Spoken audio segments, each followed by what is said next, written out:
مفتی صاحب شہوت روکنے کی وجہ سے ذہنی توازن خراب ہونے یا ایمان خراب ہونے کا خطرہ ہے، مگر گھر میں کہ پیسے نہیں، بھیک مانگ سکتا ہوں، خودکشی سے بچنے کے لیے زنا کر لینا کیسا ہے؟ خودکشی کر لے بھائی تو. یہ جو اپنے آپ کو اتنا مجبور سمجھ بیٹھتے ہیں نا کہ اب مجھے عورت نہیں ملی تو میں تو مر جاؤں گا، یہ اپنے اوپر آپ نے شہوت کو مسلط کر لیا ہے. میں مانتا ہوں کہ نوجوان آدمی پہ شہوت بہت دماغ میں مسلط ہوتی ہے، اگر وہ حلال طریقہ نہ ملے اس کو تو بہت ساری برائیوں کی طرف جانے کا خطرہ ہوتا ہے. لیکن ایک بات خوب سمجھو، اس میں بھی بیلنس ضروری ہے. آپ جب اپنے آپ کو بزی کر لو مفید کاموں میں اور دماغ وہاں سے ہٹاؤ تو یہ کوئی ایسی چیز نہیں ہے جو 24 گھنٹے آپ کے ساتھ چپکی رہے. جو لوگ ہینڈ پریکٹس کرتے ہیں نا، کہتے ہیں ہمیں نیند نہیں آتی، ہم پہ شہوت مسلط ہو جاتی اور یہ ہو جاتا ہے وہ ہو جاتا ہے. او بھائی تو بستر پہ لیٹ کے سوچ کیوں رہا ہے؟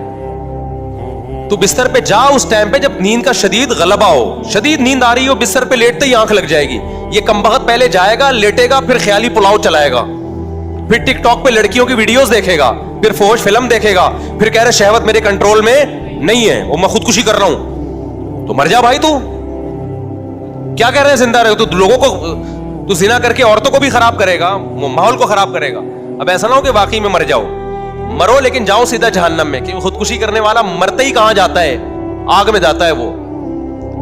تو آپ اس سے بچنے کا حل سوچو. کیوں ٹک ٹاک پہ بےہودہ چیزوں کو دیکھ رہے ہو؟ کچھ دن کے لیے موبائل کو جان چھڑاؤ، بند کر کے رکھ دو.